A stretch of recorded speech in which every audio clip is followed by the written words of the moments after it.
আকাশবাণী আগরতলা। স্থানীয় সংবাদ পড়ছি নন্দিতা রায়। বাঙালি জাতির হাজারো বছরের শৌর্য, বীর্য ও বীরত্বের এক অবিস্মরণীয় দিন হচ্ছে 16ই ডিসেম্বর। লিচুবাগান স্থিত এলবার্ট এক্কা পার্কে গতকাল 52তম বাংলাদেশ বিজয় দিবস উপলক্ষে আয়োজিত অনুষ্ঠানে বলেন মুখ্যমন্ত্রী অধ্যাপক ড মানিক সাহা।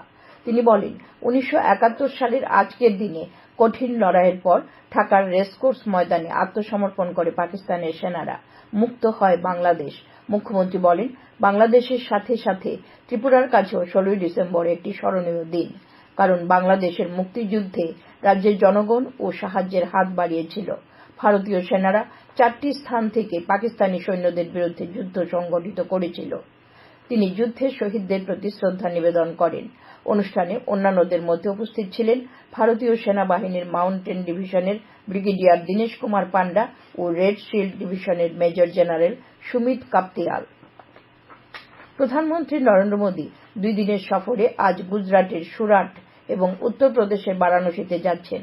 প্রধানমন্ত্রী প্রথমে আজকে সকালে সুরাট বিমানবন্দরের নতুন টার্মিনাল ভবনের উদ্বোধন করবেন। তারপর তিনি সুরাট ডায়মন্ড বোর্ডসেরও উদ্বোধন করবেন। এরপর বিকেলে বারাণসী যাবেন এবং বিকশিত ভারত সংকল্প যাত্রায় অংশ নেবেন। তিনি সন্ধ্যায় নমঘাটে কাশী তামিল সঙ্গম 2023-এর উদ্বোধন করবেন। আগামীকাল তিনি স্বরভেদ মহামন্দির পরিদর্শন করবেন। পরে একটি অনুষ্ঠানের মাধ্যমে তার উদ্বোধন করবেন। তাছাড়া বিকশিত ভারত সংকল্প যাত্রায়ও অংশ নেবেন। তিনি 19,150 কোটি টাকার অধিক মূল্যের একাধিক উন্নয়ন প্রকল্পের উদ্বোধন ও ভিত্তিপ্রস্তর স্থাপন করবেন। কেন্দ্রীয় স্বরাষ্ট্রমন্ত্রী অমিত শাহ বলেছেন, বিকশিত ভারত সংকল্প যাত্রা 2047 সালের মধ্যে দেশকে প্রতিটি ক্ষেত্রে শীর্ষে নিয়ে যাওয়ার একটি পদক্ষেপ। গতকাল মন্ত্রী আহমেদাবাদ জেলার চাঙ্গোদর গ্রাম পঞ্চায়েতে বিকশিত ভারত সংকল্প যাত্রা অনুষ্ঠানে এই কথা বলেন। তিনি বলেন, এই যাত্রার লক্ষ্য দেশের শতভাগ পরিবারের মৌলিক সুবিধাগুলি নিশ্চিত করা। তিনি বলেন, দেশের 60 কোটি দরিদ্র পরিবারের জীবনযাত্রার মান উন্নীত করা প্রধানমন্ত্রী নরেন্দ্র মোদীর সবচেয়ে বড় সাফল্যের প্রতীক। কেন্দ্রীয় শিক্ষা ও পররাষ্ট্র মন্ত্রকের প্রতিমন্ত্রী ড রাজকুমার রঞ্জন সিং গতকাল বিশালগড় ব্লকের অধীন নেহালচন্দ্রনগর গ্রাম পঞ্চায়েত প্রাঙ্গণে বিকশিত ভারত সংকল্প যাত্রা ও প্রতি ঘরে সুশাসন দ্বিতীয় পর্বের কার্যক্রমে অংশগ্রহণ করেন। সেখানে প্রচার ভ্যান থেকে প্রদর্শিত হয়েছে কেন্দ্রীয় সরকারের জনকল্যাণমূলক প্রকল্পগুলির তথ্যচিত্র। কেন্দ্রীয় প্রতিমন্ত্রী শ্রী সিং একথা বলেন। भारत को 2047 में कैसा वाला भारत बनाना चाहिए। জনজাতি কল্যাণ মন্ত্রী বিকাশ দেব বর্মা গতকাল খোয়াই জেলার অন্তর্গত মুঙ্গিয়াকামী আরডি ব্লক সদর দপ্তর কমপ্লেক্সে অনুষ্ঠিত প্রতি ঘরে সুশাসনের দ্বিতীয় পর্যায় এবং বিকশিত ভারত সংকল্প যাত্রা কর্মসূচির উপর ব্লক স্তরের ক্যাম্পে উপস্থিত ছিলেন।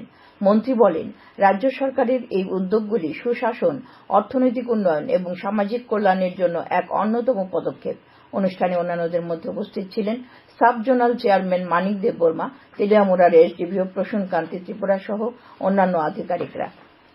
জোলাইবাড়ি বিধানসভার পূর্ব চরকভাই গ্রাম পঞ্চায়েত অফিসে গতকাল বিকশিত ভারত সংকল্প যাত্রা ও প্রতি ঘরে সুশাসন দ্বিতীয় পর্যায়ের কর্মসূচি উপলক্ষে বিকাশ মেলা অনুষ্ঠিত হয়। অনুষ্ঠানে কেন্দ্রীয় প্রতিমন্ত্রী প্রতিমা ভৌমিক বলেন, দেশের 2,70,000 পঞ্চায়েত এবং 4,800 পুর ও নগর এলাকার কৃষক, শ্রমিক, মহিলা, যুবক সহ সব অংশের মানুষ গত 9.5 বছরে প্রায় 18 কোটি প্রকল্পের সুযোগ সুবিধা পেয়েছেন। লোকসভার স্পিকার ওম বিরলা গতকাল বলেছেন যে 13ই ডিসেম্বর সংসদের অভ্যন্তরে ঘটে যাওয়া ঘটনার তদন্তের জন্য একটি উচ্চস্তরের তদন্ত কমিটি গঠন করা হয়েছে। সংসদের নিরাপত্তা লঙ্ঘনের বিষয়ে সমস্ত সাংসদের কাছে একটি চিঠিতে শ্রী বিরলা বলেছেন যে কমিটি ইতিমধ্যে কাজ শুরু করেছে এবং শীঘ্রই এর রিপোর্ট হাউসের সাথে ভাগ করা হবে। তিনি বলেন, একটি উচ্চ ক্ষমতা সম্পন্ন কমিটিও গঠন করা হয়েছে, যার মাধ্যমে সংসদের ভিতরের নিরাপত্তার বিভিন্ন দিক পর্যালোচনা করবে এবং এই ধরনের ঘটনার পুনরাবৃত্তি যাতে না ঘটে তা নিশ্চিত করার জন্য একটি সুনির্দিষ্ট পরিকল্পনা তৈরি করবে।